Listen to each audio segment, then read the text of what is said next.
The first thing my son did was spit in my face. Not by accident. He leaned across my kitchen island, looked me dead in the eyes, and did it the second I told him what I knew. His wife gasped. "Jake." He didn't look at her. "You think you own me," he said. "You think every dollar you've ever given me means I have to bow to you." 10 minutes earlier, I'd set a folder on the counter between us. Bank statements. A printed slide with a photo of my house on it. The words "backed by the Dawson family estate" highlighted in yellow marker, so there'd be no pretending he hadn't seen it. I hadn't accused him of anything yet. I'd just slid the folder across and said, "Explain this to me." He'd looked at it for a long 3 seconds. Long enough that I knew before he said a word that there was no innocent explanation coming. That was the moment he spit. The coffee I'd made him was still steaming, untouched. 2 sugars, splash of cream, the way he'd always taken it, since he was 17 and covered in duck sealant, grinning like the world owed him nothing and he was fine with that. I reached for a paper towel, folded it once, wiped my cheek. My hand didn't even shake, which surprised me more than the spit did. Then I picked my phone up off the counter and, in front of him, called Tom Carlyle. Jake watched me do it, watched the fear arrive late, after the anger had already spent itself. "What are you doing?" What I should have done weeks ago. I want to say I saw all of this coming. I didn't. My name's Frank Dawson. 68, retired, 36 years fixing boilers and roofs for the city of Columbus. You spend that long repairing other people's problems, you start believing almost anything can be fixed if you catch it early enough. Families don't work that way. My wife Linda died 5 years ago. Pancreatic cancer, 9 months start to finish. I still poured 2 mugs of coffee every morning out of habit long after there was only one of me to drink them. Her mug went cold on the counter more mornings than I'd like to admit. Grief isn't always crying. Sometimes it's just refusing to put a mug back in the cabinet. Jake was our only child, and until 3 years ago I'd have told you he was the best thing Linda and I ever built. Even as a kid, he had this streak of overcorrecting for his own mistakes. 13 years old, spent his whole birthday money replacing a neighbor's mailbox because he'd backed his bike into it. "Yeah, but I broke it," he kept saying, like the size of the damage didn't matter, only whose fault it was. He started in Hayfack at 17 and loved it. Came home every day filthy and exhausted and smiling in a way that told you he'd found the right work. Opened his own company at 28. I was proud of that in a way that had nothing to do with money.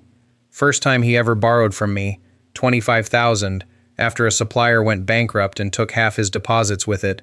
He showed up to my garage with a folder. Every invoice, every email, every canceled purchase order, laid out like evidence in a trial he was determined to win. Paid it back in 10 months with a handwritten thank you card. I still have that card in the drawer under the phone. It's the reason all of this took me so long to believe. Linda used to keep spiral notebooks, every loan, every birthday check, logged in her handwriting, dated and totaled at the bottom of each page. "Paper remembers better than people," she'd say, and I used to tease her for it. After she died, I found 12 of those notebooks lined up in a shoebox in the closet. So when Jake asked for a second loan, $15,000 this time after another customer folded before paying him, I did it her way. 1 page. Amount, date, signature. Simple. He paid that one back too. On time. I remember thinking, not for the first time, that Linda would have been proud of how he handled money. Proud enough to forgive me for not keeping her notebooks going myself. Then came the third ask. $60,000. Blueprints spread across my kitchen table. 200 apartment units needing new HVAC systems before winter set in. "This one changes everything," he said. And he said it with the same certainty he'd had at 13 standing in front of a broken mailbox. I asked what the bank thought. He said they'd finance the rest once he secured equipment. It all sounded reasonable, maybe too reasonable. I remember thinking that exact phrase and setting it aside anyway. I looked out the kitchen window at Linda's bird feeder. Empty. I'd forgotten to fill it again. I walked outside with the bag of seed and stood there longer than I needed to, like the answer might be out there instead of in my own chest. Sometimes your gut whispers before your brain finds the words for it. I signed the note the next morning anyway.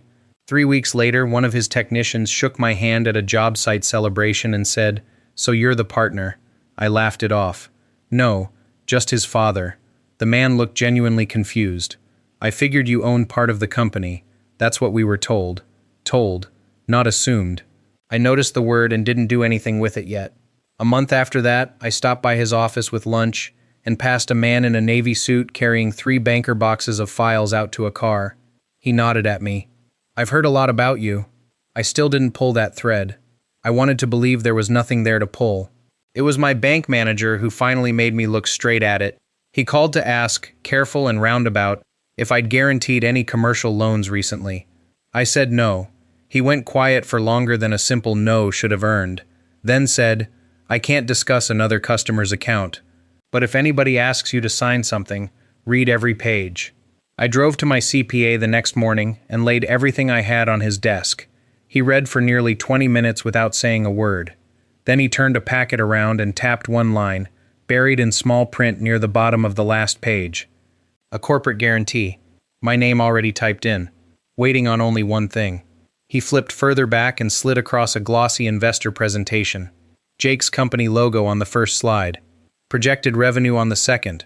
On the third, a photograph of my house, the one Linda and I bought 31 years ago. 7 words underneath it, backed by the Dawson family estate. I wasn't the founder, I wasn't a partner. I had never signed anything giving my son the right to put my name, my face, or my house in front of a single investor. And the company doing the borrowing wasn't even the one I thought I'd been helping. It was a second company entirely, one my CPA's next phone call to the Secretary of State would prove had existed for 18 months before Jake ever spread those blueprints across my kitchen table, which meant the $60,000 loan hadn't been a man in over his head asking his father for help. It had been the first move in something he'd already planned, laid out before I'd even said yes. I printed that slide myself, put it in a folder with the loan documents behind it, and then I called my son and invited him over for coffee. He didn't apologize for spitting. Not that day. Not for a long time after.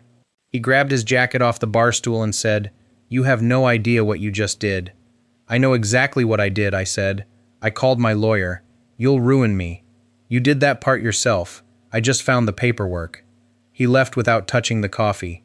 It sat there going cold the same way Linda's mug used to. His wife lingered a second at the door, said, "I'm sorry, Frank," quiet enough that Jake didn't hear it, and I believe she meant it more than he'd meant anything he'd said in the last 10 minutes. Tom Carlisle came by that evening with a legal pad and no small talk. I laid out everything my CPA had found, the promissory notes, the second company, the investor deck with my house on it.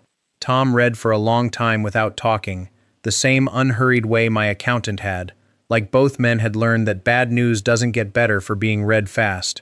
"You didn't sign the guarantee," he said finally. "No. Good. That's the only reason you're not on the hook for $1.3 million right now, instead of just $60,000. He gave me one instruction before he left. Don't call him. Let the letters do the talking. Anything you say to him now, he'll use to build the next version of the story." 3 days later, Jake called anyway, like the spit had never happened, like there was no folder sitting on my counter. "I've got one last document for that equipment financing," he said. I let him come over one more time, mostly because I wanted to watch his face while I read it. I went through every page while he sat across the island, not touching his coffee this time either.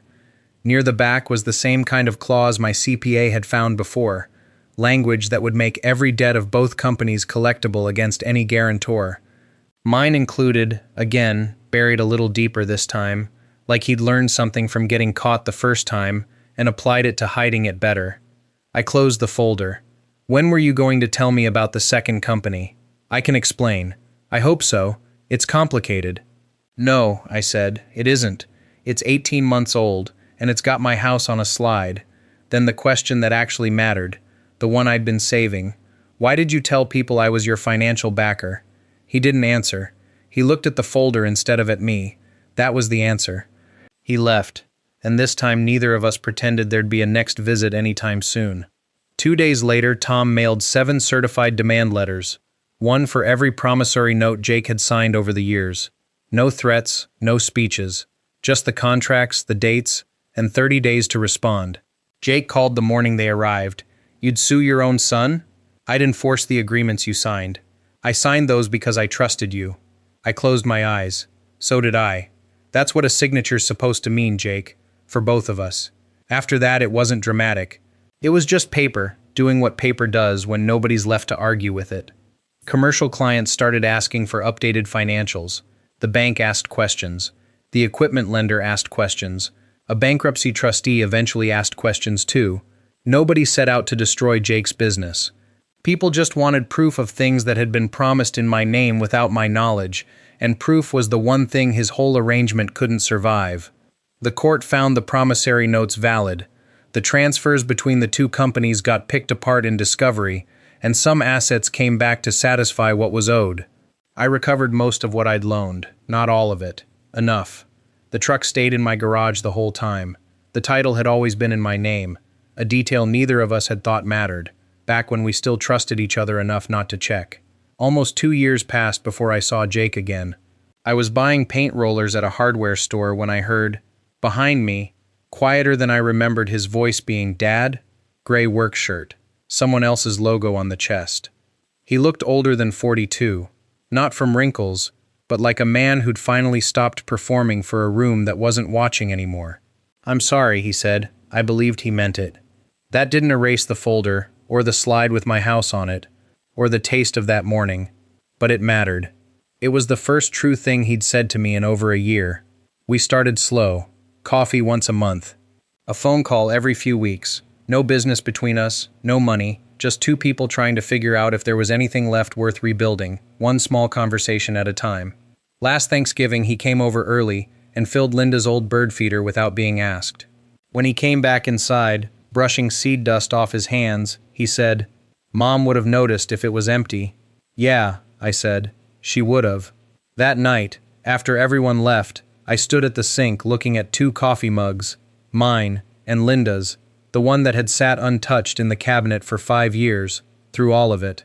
For the first time I rinsed hers out, dried it, and set it back on the shelf, not because I'd stopped missing her, but because she'd already given me the one thing that got me through all of it, long before I knew I'd need it. Paper remembers better than people, and in the end, the truth remembered longer than either one of us.